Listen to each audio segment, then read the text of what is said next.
Americans who rely on telehealth and home care services.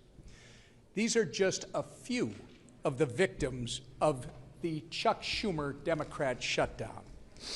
All because Chuck Schumer and Hakeem Jeffries care more about appeasing the radical members of their party than working in good faith to keep the government open. They are trying valiantly to claim that they are doing it to fight for Americans' health care. But their $1.5 trillion wish list, which slashes funding for rural health care, as you've heard from both the Speaker and the Majority Leader, while giving taxpayer-funded health care to illegal aliens, tells a much different story. The American people see their political charade for what it is. The good news is Democrats still have time to do the right and reasonable thing. Because Republicans have done our job, there is a clean, nonpartisan continuing resolution ready in the Senate to send to President Trump's desk right now. The question is, how long? How long will Democrats hold the American people hostage to play their political games? I hope they come to their senses soon. Until then, we're going to force them to go on the record about their self-inflicted shutdown every single day. And the consequences will be theirs to own, and only theirs. With that, I'll turn it over to our conference chair, Lisa McClain.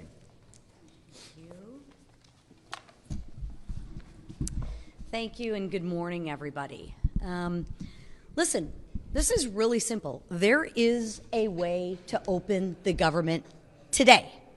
Pass the clean Republican CR bill that we already passed. I mean, it's really, really simple. That's it. Just pass it, right? Goodness, Democrats have done this 13 times before, right? The same bill, 13 times before. It's really, really simple. So what's the problem now? Ask yourself, what's the problem now? Democrats want to make their most radical followers happy. They're pandering to the radical Democratic arm of their party. And you know what? They want to spend your money to do that. They want to spend your money on government benefits to illegals. Your money. Where does that $1.5 trillion come from? It comes from your pockets. And you're going to give it to illegals. Nobody wants that, except the Democrats. They're going to spend your money on a climate crusade. And they're going to spend your money on radical media outlets. Gang, this is your money. It comes out of your pockets that you work very, very hard for.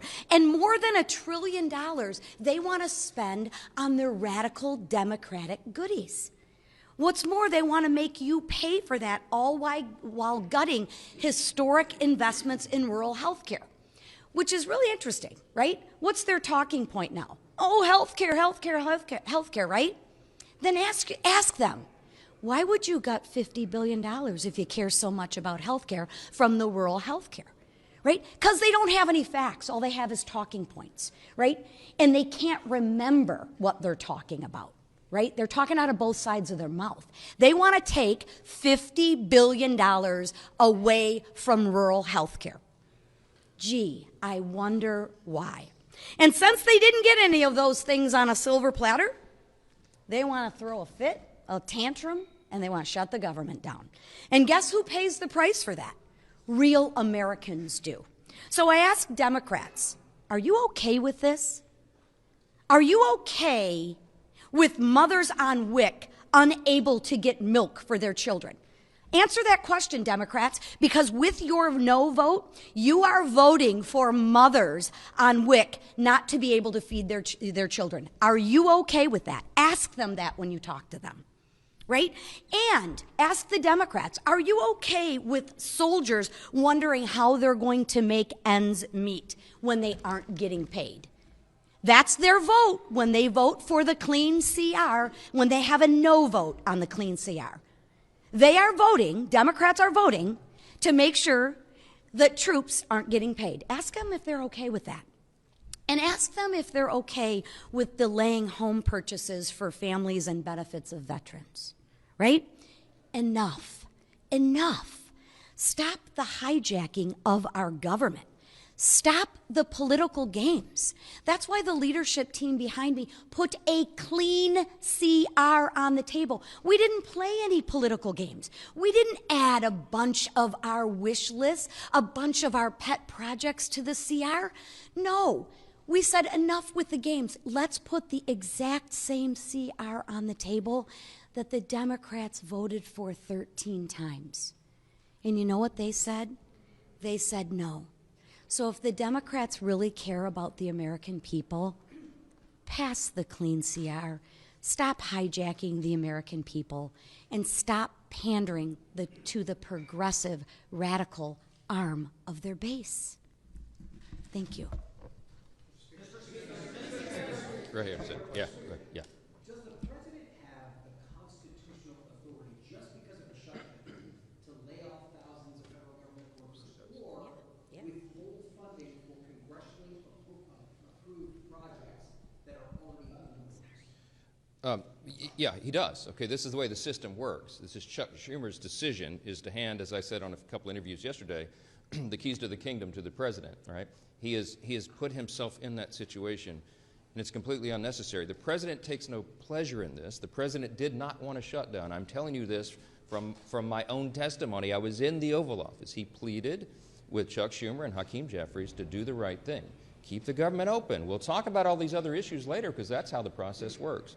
But failing that, because they have decided to vote to shut the government down, they have now effectively turned off the legislative branch, the Article 2 branch of the Article 1 branch of our government, and they've turned it over to the executive, okay? So in that situation, when Congress turns off the funding and the funding runs out, it is up to the Commander-in-Chief, the President of the United States, to determine how those resources will be spent. He has that responsibility given to him by the Democrats in the Senate. They can't complain about it, and he doesn't want to do it. But in this scenario, what they have to do is make very difficult decisions. Most of the responsibility falls to Russ Vought. He's the director of the Office of Management and Budget, as you know. Whomever is seated in the chair at OMB during a shutdown has to do the same thing. Russ does this reluctantly. We had a 45-minute telephone conference with him yesterday. He talked to all the House Republicans. He takes no pleasure in this because Russ has to sit down and decide, because he's in charge of that office, which policies, personnel, and which programs are essential and which are not. That is not a fun task. And he is not enjoying that responsibility.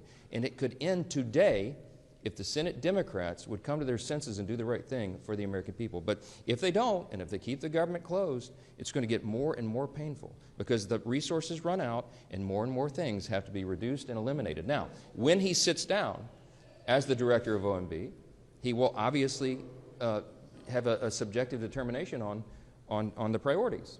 And what do you think he would do? Because what would any OMB director do under any president? They're going to look to see for the administration's priorities first and ensure that those are funded. And so those are some very serious determinations that have to be made. We want to protect hardworking federal workers. And these are people who protect all the rest of us, by the way. We mentioned TSA agents, Border Patrol agents. Our troops, the military, are not being paid, and so they're inflicting hardship on people for no reason. Is it constitutional? Is it lawful? Is it part of our system? Of course it is. It always has been. And the Democrats are the ones who have decided to inflict the pain, not the president. Back row, back row. You all have to share polling showing the American public is on your side of this. I'm wondering if those layoffs happen in mass, thousands of federal workers are eventually cut from their jobs and programs. Do you worry you're going to sort of lose the support of the public in that scenario? No, I mean, look, the reason that we're talking with you so plainly today is to explain to every single American citizen why this is happening. How in the world could they blame the people here who have done our job and sent over a clean CR to keep the lights on? There is no gimmick. People say, why aren't you negotiating with Schumer and Jeffries? Because I quite literally have nothing to negotiate. There's nothing I can pull out of the bill that was a Republican priority to say, oh, we won't do that. Why don't you guys vote for it now? I don't have anything. I didn't put anything in it to send it over. I'm stunned. I'm stunned that they have decided to shut the government down and hurt people. It is on them 100%. The New York Times poll that was put on the Senate floor yesterday, I think it was, day before, they pointed out to Chuck Schumer, who's from New York, of course, that the New York Times clearly not a right-leaning organization, publication, has found that 65% of respondents said, please, Democrats, don't shut the government down because you don't get what you want. Many of them remember in New York, of course, what Chuck Schumer and AOC and all the rest. AOC literally said that on the House floor several months back. She said, it's not normal to shut the government down just because you don't get what you want. Well, what changed? What changed? It's on them and not us. Yes, ma'am. Yeah. We've learned that the Senate obviously may take up your bill again, but if it fails, we've been told it's possible senators could go home for the weekend. They won't hold any votes until Monday. Do you think the Senate needs to stay? Of course they do. Of course they do. And the House is coming back next week, hoping that they will be sending us something to work on, that we can get back to work and do the people's business.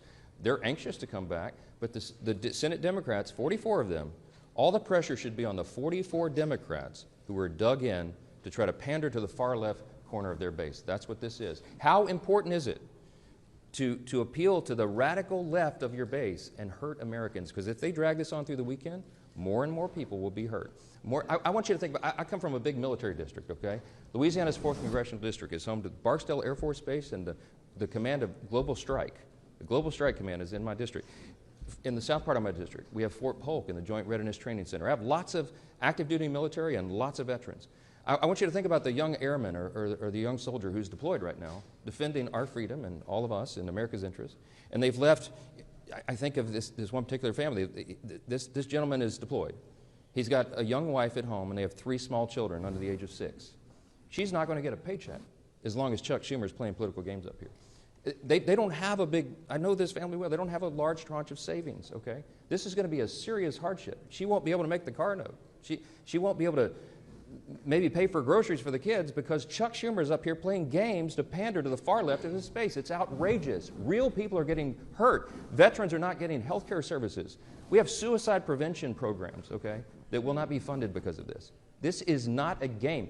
FEMA services, if your flood insurance lapsed right now and you need to renew it, you can't do that right now. We have hurricanes off the coast of the United States right now.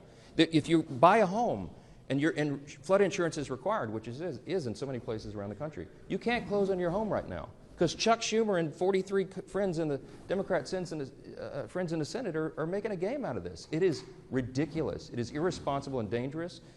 We'll come in at any hour, at any day to get the job done, but they won't. Yes. Senator Chuck Grassley has said there could be $27 billion in AC subsidies fraud. I know congressional Republicans have been looking at this issue of the Obamacare tax subsidies with those estimates. Do you have any concerns about that? And also, Susan B. Anthony, Pro-Life America, and 88 total pro-life organizations have said they are concerned that the Hyde Amendment is being averted with those Obamacare subsidies and that people are getting elective abortions through that program. So are conservatives concerned about this? Conservatives are very concerned about the subsidies. Not only that, but they're subsidizing not American citizens, they're subsidizing insurance companies with that, which has driven premiums up. It's got lots of problems, okay? I was in the Oval Office with the President, with Leader Thune, Leader Jeffries, and Leader Schumer a few days ago. And Leader Thune rightfully said to Chuck Schumer, that is a red herring in this, and you all know it. That is the subsidies that you're referring to don't expire until December 31st. We're at the end of September. You're trying to take a December policy issue and insert it into this discussion about whether we're going to keep government operating for the people. That is a ploy.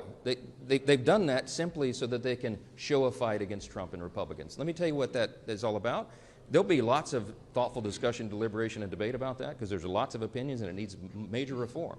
Leader Thune told Leader Schumer very clearly in front of the President, before that's even considered, you have to take on real reforms to address those issues.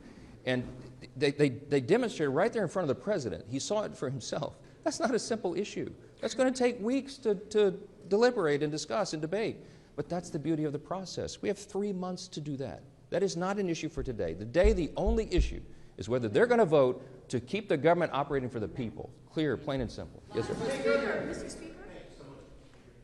Democrats want to not only have health insurance for illegals, but some of your Democratic colleagues over in the Senate are also talking about DEI programs that Democrats want to bring back. Can you elaborate on that? Yes, there's all sorts of remember, we sent over a 24-page clean CR. They sent over this thing that you'll have to see on my website to believe it yourself. But it's all chock full of all sorts of crazy things that they want to restore, and DEI has always been one of their big priorities. They want to spend $1.5 trillion new dollars of spending is what they're demanding to keep the lights on around here. It's absurd, and they should know it. They're all wrapped around the axle about these woke progressive programs being ended, but that's what the election was about.